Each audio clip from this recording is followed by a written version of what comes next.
이달 들어서 국내 주식시장에서 개인 투자자들이 2조 원 가까운 주식을 순매도했습니다. 반면에 미국 주식 순매수는 크게 늘었습니다.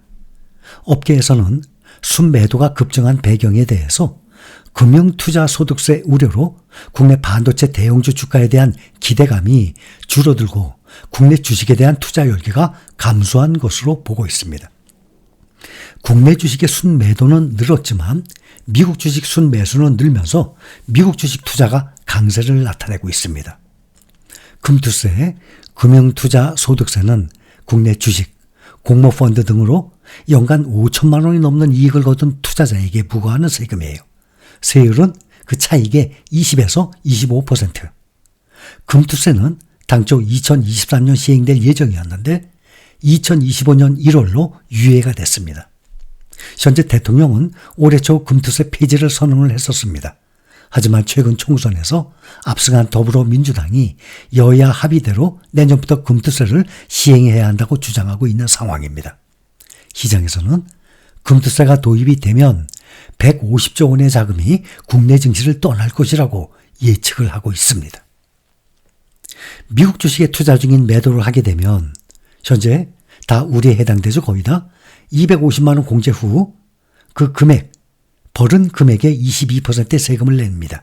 그런데 일부의 사람들은 22% 세금이 너무 높다고 불만인 경우가 일부 있습니다. 아니 누구든지 안 내면 좋죠. 그러나 이거는 법으로 이미 정해진 겁니다. 생각해 봅시다.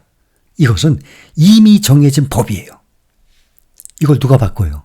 우리가 할 수 있습니까? 우리는 어떻게 할 수 없어요. 이미 정해진 거. 당연히 여기 따라야 됩니다. 그 22% 세금 벌은 거에 대해서 그거 아깝다면 투자 안 하면 그 세금 안 낼 것 아닙니까? 그럼 투자 안 하면 되죠. 그렇다면 결정해 봅시다. 250만 원으로 공제한 후 1000만 원 벌었어. 그러면 220만 원 세금 내죠? 그런데 1억을 벌었다면 그거의 10배 2200만 원 세금을 내는 겁니다.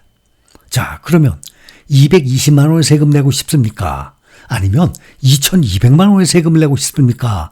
물어본다면 저는 2200만 원 세금 내고 싶어요. 누구든지. 아마 모두 220만 원이 아니라 2200만 원의 세금을 선택을 할 것입니다. 왜냐? 1000만 원 벌은 게 아니라 1억을 벌었으니까. 세금을 많이 낸다는 것은 그만큼 많이 벌었다는 뜻이에요. 작년에 주식을 매도해서 주식 투자로 돈을 번 사람들은 그 액수에 비례해서 이달 말까지 세금 얼마 나오는지 다들 작년에 매도하신 분들 세금 나왔죠? 얼마 내는지. 부동산과 비교해요. 부동산은요. 양도소득세, 취득세, 도중에 가지고 있을 때 재산세. 주식하고 비교가 안 될 정도로 어마어마한 세금이 나갑니다. 그에 비해서 주식은 정말 깨끗해요. 내가 안 팔면 5년이 지나든 10년이 지나든 내가 얼마를 벌든 세금 안 내지 않습니까? 내가 매도할 때만 내는 거예요. 근데 1000만 원 벌고 싶어요? 1억 벌고 싶어요? 당연히 점점 더 많이 벌고 싶죠. 그거에 비례해서 22% 세금 내는 겁니다. 이거는 이미 정해졌기 때문에 그럼 투자 안 할 것인가 할 것인가 결정하면 돼요. 1000만 원 벌고 싶은가? 1억 벌고 싶은가?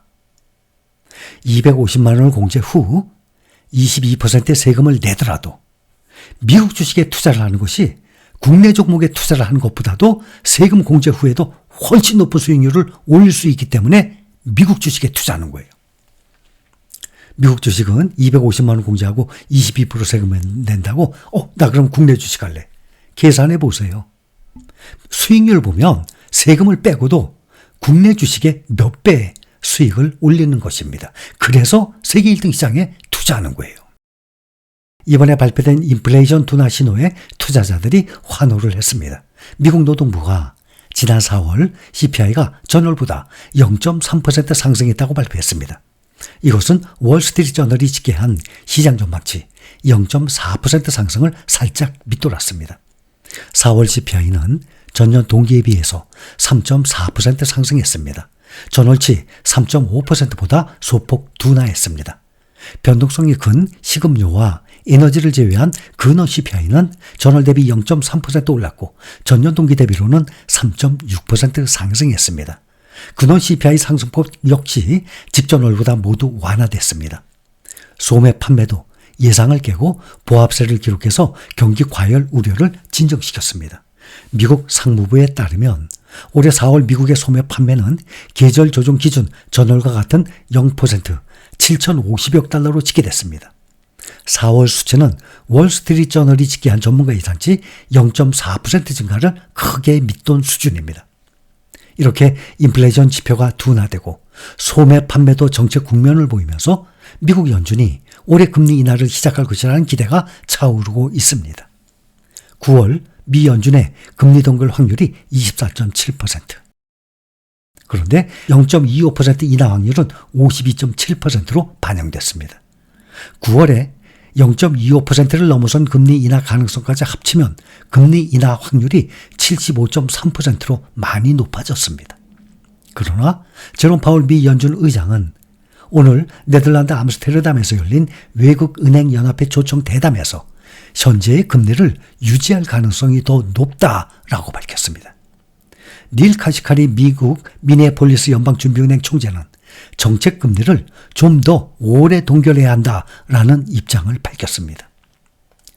이번 금리 인하 기대에 10년물 미국 국채 수익률이 급락한 점도 투자 심리에 긍정적인 영향을 줬습니다. 10년 만기 국채 금리가 장중에 4.354%까지 떨어져서 지난달 4일 이후 최저치를 기록했습니다. 정책 금리에 민감한 2년 만기 국채 금리도 4.734%로 지난달 5일 이후 가장 낮았습니다. 오늘 S&P 500 지수 편입 11개 업종 중에 소비업을 제외한 10개 업종의 주가가 올랐습니다.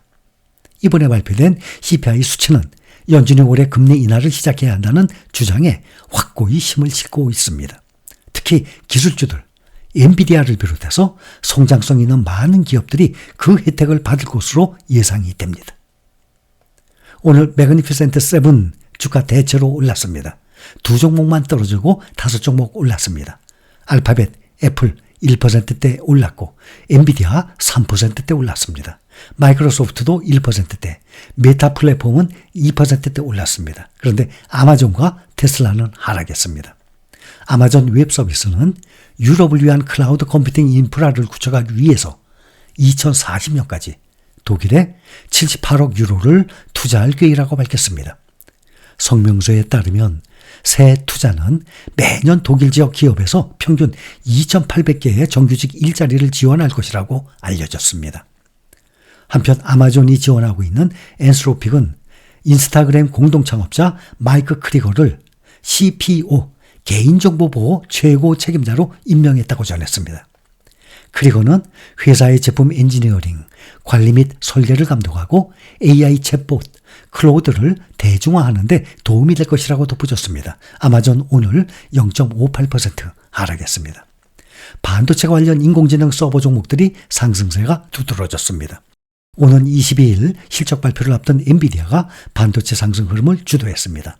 주가가 전반적인 증시 랠리에 3.58% 오른 946.3달러로 마감했습니다. 지난 3월 25일에 기록한 종가 기준 사상 최고가 950.02달러에 바짝 다가선 것입니다. 최고가에 앞으로 0.4% 남았습니다. 엔비디아 주가는 지난 3월 25일 종가 기준 사상 최고치를 기록한 뒤에 지금 한 달 반 이상 주가가 750에서 950달러 사이의 큰 박스권에서 등락을 하고 있습니다. 엔비디아의 경쟁사 AMD가 4.25% 급등한 것을 비롯해서 마이크론 2.4%, 인텔도 0.7% 올랐습니다.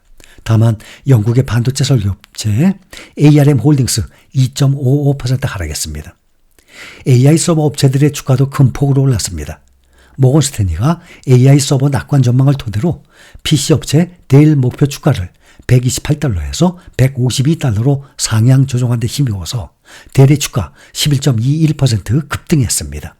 인공지능 서버 수요를 포함해서 기업 고객 사이에서 증가하는 모멘텀을 상향 이유로 설명했습니다. 델은 사상 최고치로 마감하면서 시가총액이 2018년도 재상장 뒤 처음으로 1,000억 달러를 돌파했습니다. 이달 들어서 국내 투자자들이 5번째로 많이 매수한 슈퍼마이크로 컴퓨터 129.99달러 15.81% 폭등했습니다. 952.36달러로 폭등했습니다.